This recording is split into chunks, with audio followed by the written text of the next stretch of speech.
Sleeping Beauty. Duke's story soon spread. The engines told Mr. Hugh. Mr. Hugh told the thing controller told the owner told His Grace told the small controller told the thin clergyman, and the thin clergyman told the fat one.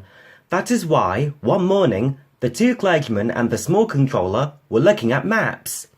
Said the small controller. Said the thin clergyman. He smiled at their downcast faces. He went on.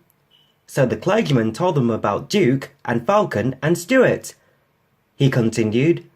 Three small engines sighed sympathetically. Three small engines promised to be as good as gold. The three men spent days and days at the old station. They came up every morning on Bert's train. He always whistled good luck as they walked up the track, but they had nothing in the evening except scratches and torn clothes. They wouldn't give up, though. They said. The fat clergyman found him in the end. Scrambling over a hillock, he trod on something which wasn't there, crashed through a hole, and landed, legs astride, on Duke's saddle tank. He shouted. The thin clergyman and the small controller peeped through the hole above.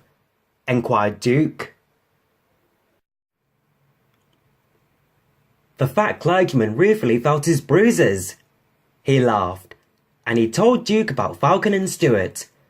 Said Duke softly. Then.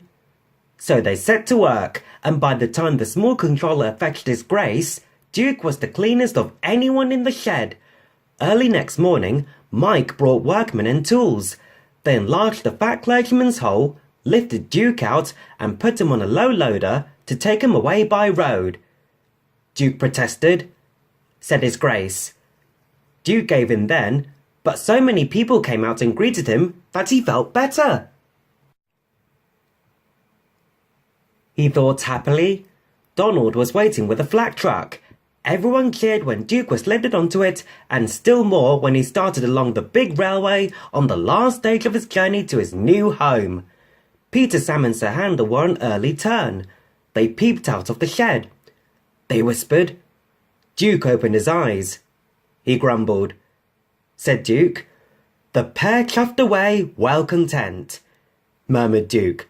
But his old eyes twinkled, and for the first time in years, he smiled as he dozed in the sun.